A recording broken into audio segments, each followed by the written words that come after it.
Good morning plus two class. बेटे आज हम हमारा जो चैप्टर है बंधुत्व जाति तथा वर्ग, इसको आगे पढ़ेंगे। हमने इससे पहले पढ़ा कि संपत्ति पर स्त्री और पुरुष के भिन्न अधिकार किस प्रकार होते थे।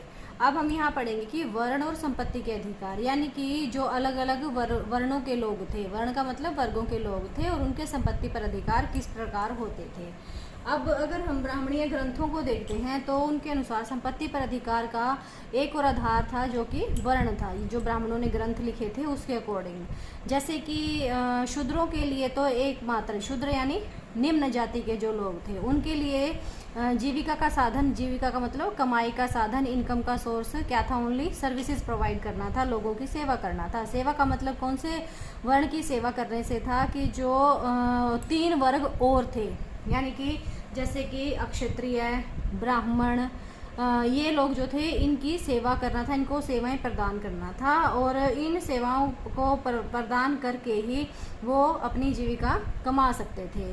तो इस प्रकार अलग अलग प्रकार से वो लोग अपनी जीविका कमाते थे, कमाई करते थे, जिससे कि उनका परिवार चल सके। अब पुरोहित और राजाओं का वर्णन भी हमें मिलता है, जिसमें जो राजा थे वो तो अधिकतर धनी यानी कि बहुत धनी होते थे, जैसे कि आप भी जानते हैं, और जो पुरोहित होते थे वो भी धनी दर्शाए जाते हैं। क्यों दर्शाए जाते हैं? क्योंकि राजाओं के द्वारा उन्हें बड़ा मान सम्मान दिया जाता है। और कई बार जैसे हम जानते हैं, कई बार पुराणों में, वेदों में जो गरीब ब्राह्मण हैं वो भी दिखाए जाते हैं, जिनका इतना मान सम्मान समाज में नहीं किया जाता। अब इस प्रकार अलग अलग लोग हैं और अलग अलग उनकी जीविका के साधन हैं। अब है कि एक वैकल्पिक सामाजिक रूपरेखा। वैकल्पिक का मतलब क्या है कि ऑप्शन है, और संपत्ति में भागीदारी वो कैसे है।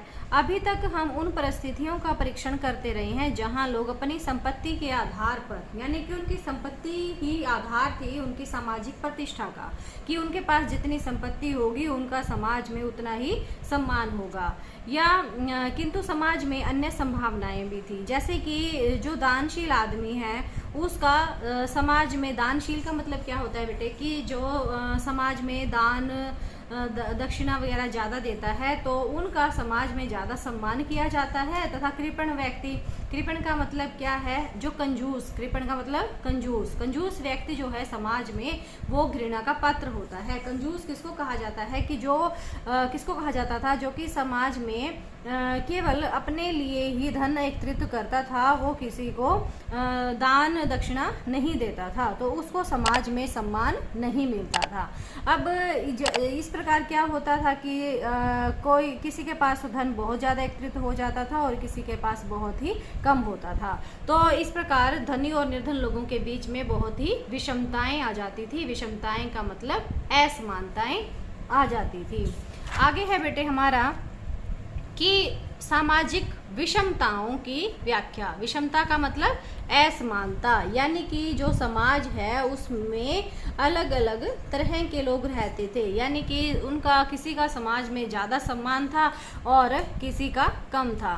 तो जैसे बौद्धों ने समाज में फैली विषमताओं के संदर्भ में एक अलग अवधारणा प्रस्तुत की है कि अंतर्विरोधों को नियमित करने के लिए जिन संस्थानों की आवश्यकता थी उस पर भी अपना दृष्टिकोण सामने रखा है। और जो सुत्त पिटक नामक ग्रंथ है, ध्यान रखना बेटा इसको, सुत्त पिटक नामक ग्रंथ, इसमें भी एक मिथक वर्णित है जो यह बताता है कि प्रारंभ में मानव जो था वो पूर्णतया विकसित नहीं थे, वनस्पति जगत भी अविकसित था। यानी जब बिल्कुल स्टार्टिंग की अगर हम बात देखते हैं तो आपको पता है कि मानव जो है वो पूरी तरह से विकसित नहीं हुआ था, यानी कि उसकी सारी आवश्यकताओं की पूर्ति नहीं हो पाती थी, और वनस्पति जगत जो था वो भी पूरी तरह से विकसित नहीं था। सभी जीव शांति के एक निर्बाध लोक में रहते थे और प्रकृति से उतना ही ग्रहण करते थे जितनी एक समय के भोजन की आवश्यकता होती है, यानी कि उस टाइम के जो लोग थे जितनी जरूरत होती थी उतना ही वो नेचर से लेते थे। आज के टाइम की तरह नहीं है कि उन चीज़ों का संग्रहण कर करके रखा जाए। जो आज जिनका उत्पादन हो रहा है वो बड़े ऑनेस्ट पीपल होते थे कि जितनी ज़रूरत है हम उतना ही प्रकृति से लें। तो इस प्रकार क्या होता था, यह जो व्यवस्था थी धीरे धीरे क्या होती रही, चेंज होती रही। आपको पता है जैसे कि मनुष्य जो है वो लालची होता गया, कपटी होता गया, और इस स्थिति में उन्होंने विचार किया कि क्या हम एक ऐसे मनुष्य का चयन करें जो उचित बात पर क्रोधित हो, जिसकी प्रताड़ना की जानी चाहिए। प्रताड़ना का मतलब जिसको डांटा जाना चाहिए या शारीरिक रूप से उसको प्रताड़ित किया जाना चाहिए, जिसे निष्कासित किया जाना हो उसे निष्कासित करें। तो उन्होंने इस तरह की व्यवस्थाएं बनानी शुरू की। बदले में हम उसे चावल का अंश देंगे। सब लोगों द्वारा चुने जाने के कारण उसे महासम्मत की उपाधि प्राप्त होगी। महासम्मत का मतलब क्या है कि उसे जो इस तरह की कार्य क्रियाविधि नहीं किया जाने, जो उचित हो, बिल्कुल उचित व्यक्ति हो, तो उसको क्या कहेंगे, महासम्मत।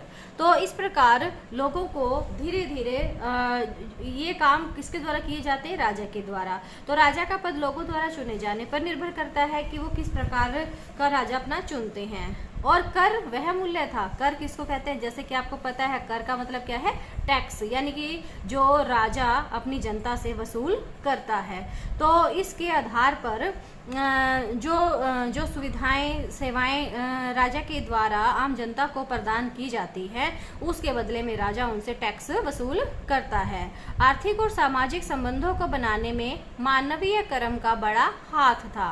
और मानवीय कर्म का मतलब क्या है कि जो मनुष्य कार्य करते थे उनके आधार पर ही आर्थिक और सामाजिक संबंध बनाए जाते थे।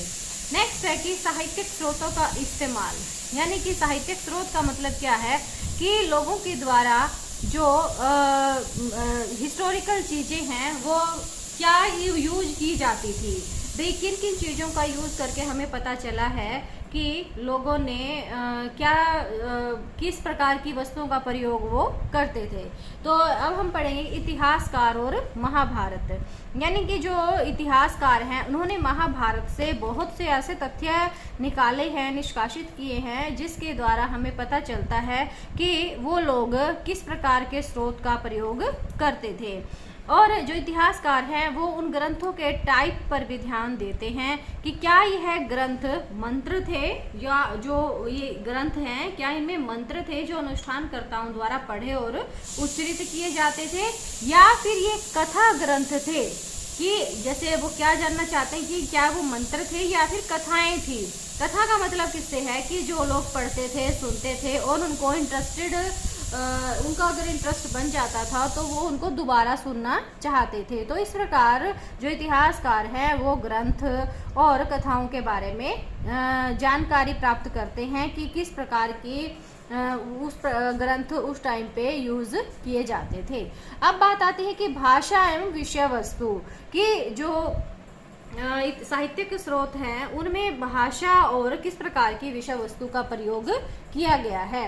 महाभारत का जो पाठ हम इस्तेमाल कर रहे हैं आज के टाइम में, यानी कि हमारा जो महाभारत है वो संस्कृत में है, लेकिन महाभारत में संस्कृत वेदों अथवा प्रशस्तियों की संस्कृत से कहीं अधिक सरल है। प्रयुक्त जो संस्कृत है महाभारत में जो यूज की गई संस्कृत वो वेदों और प्रशस्तियों का मतलब आपको पहले भी बताया गया था बेटे कि जो लेख किसी की प्रशंसा में लिखा जाता है उसे प्रशस्ति कहा जाता है। तो महाभारत में जो संस्कृत यूज की गई है वो बहुत ही सरल है और इस ग्रंथ को व्यापक स्तर पर समझा जाता था क्योंकि सरल होने की वजह से इसको आसानी से समझ सकते थे। तो इसके इतिहासकार इस ग्रंथ की विषय वस्तु को दो मुख्य शीर्षक आख्यान तथा उपदेशात्मक, किसमें दो मुख्य शीर्षक कौन कौन से हैं, इसके आख्यान और उपदेशात्मक के अंतर्गत रखते हैं।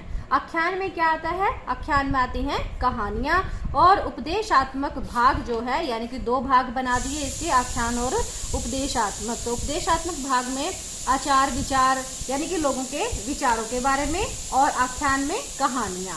तो इस प्रकार जो इतिहासकार है इनको समझने के लिए दो पार्ट में डिवाइड कर देते हैं। अब बात आती है कि लेखक और तिथियां। लेखक का मतलब क्या है कि लेखक जो है वो एक भी हो सकता है और कई भी, यानी कि जो लेखक है और तिथियां हैं उनका आपस में वो किस प्रकार से इन तिथियों को रिलेट करते हैं किसी चीज से। तो देखिए कि जो मूल कथाएं हैं उनके रचयिता भाट सारथी थे। कौन थे? जो मूल कथा के रचयिता भाट सारथी थे, जिन्हें सुत कहा जाता था। जैसे कि आपने महाभारत में भी सुना होगा बेटे कि जैसे बार बार जो कृष्ण भगवान है वो कहते हैं कि सुत, इसके बारे में ये ऐसे है वैसे है, बहुत बार आता है। तो जो इसके रचयिता हैं उनको सूत कहा जाता है। ये अक्षत्रिय योद्धाओं के साथ युद्ध क्षेत्र में जाते थे और उनकी विजय व उपलब्धियों के बारे में कविताएं लिखते थे। क्या करते थे ये कि युद्ध रणभूमि में जाकर उनकी जो विजय होती थी और अचीवमेंट्स होती थी उनके बारे में वो कविताएं, काव्य संग्रह करते थे, काव्य लेखन करते थे। तो इस प्रकार जो लेखक हैं वो तिथियों को देखते थे कि किस टाइम पे क्या क्या हुआ और उनको रिलेट करके उनका एक पूरा काव्य संग्रह तैयार किया जाता था।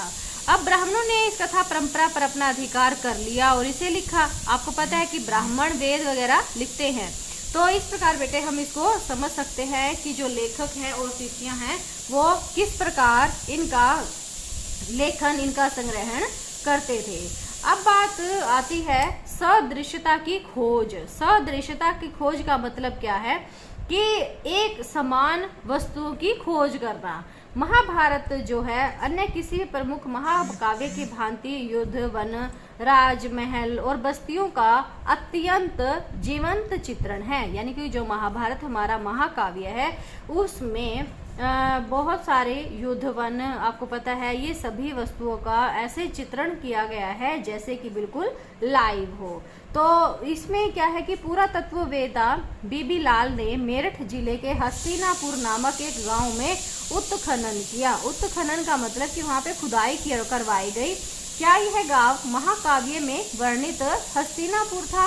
अब हमारे मन में क्वेश्चन अराइज होता है कि जो महाकाव्य है महाभारत, उसमें हस्तिनापुर का नाम आता है और हस्तिनापुर जो है क्या वो वही हस्तिनापुर था? हमारे मन में भी क्वेश्चन ये अराइज होता है।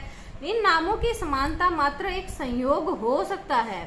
हम सोचते हैं कि जैसे जो महाभारत में दिखाया गया है हस्तिनापुर, क्या वो वही वाला है? तो हो सकता है कि नाम एक जैसे हो जाते हैं, लेकिन गंगा के ऊपरी दोआब वाले क्षेत्र में इस पूरा स्थल का होना, जहां कुरु राज्य भी स्थित था। कुरु का मतलब जहां पे कौरव रहते थे, और इस ओर इंगित करता है कि यह पूरा स्थल कुरुओं की राजधानी हस्तिनापुर हो सकती थी, जिसका उल्लेख महाभारत में आता है। यानी कि जो पुरातत्वविद हैं, इतिहासकार हैं, वो इन चीजों से इस बात के अनुमान लगाते हैं कि हो सकता है ये क्षेत्र वहां का हो। और इसी प्रकार बेटे आपको इसमें काफी चीजें बताई गई हैं, आप इनको बड़ा इजीली समझ सकते हो। अगर कोई प्रॉब्लम आती है तो आप पूछ सकते हो, बहुत ही इजी है, आप इसको खुद पढ़ेंगे। अब है कि जैसे एक गतिशील ग्रंथ, गतिशील ग्रंथ जो है महाभारत का विकास संस्कृत के पाठ के साथ ही समाप्त नहीं हो गया है। गतिशील का मतलब क्या है कि जो महाभारत है वो लगातार चलती रहती हैं, उसमें बहुत सारी चीजें ऐसी है जो हमारे जीवन में आज भी काम आती है। तो इस प्रकार हम इसको क्या कह सकते हैं कि ये गतिशील ग्रंथ है। इसके बारे में जैसे कि इस महाकाव्य में नाटक, नृत्य, कलाएं, इस प्रकार की बहुत सारी चीजें ऐसी थी जो आज भी मौजूद हैं, उन चीजों का आज भी अनुसरण किया जाता है। तो बेटे आपका ये चैप्टर आज यहाँ कंप्लीट होता है। आप इस चैप्टर के नोट्स बनाओगे और क्वेश्चंस आप इसके तैयार करोगे। जो आपका टेस्ट होगा इन 3 चैप्टरों में से ही होगा। 3 चैप्टर हैं, एक चैप्टर में से 10 मार्क्स के क्वेश्चन आएंगे, बीच में से ही क्वेश्चन डालूंगी मैं, और यानी 3 चैप्टर है, हर एक चैप्टर में से 10 मार्क्स का पेपर आएगा आपका। अच्छे से तैयारी करना बेटे। Thank you.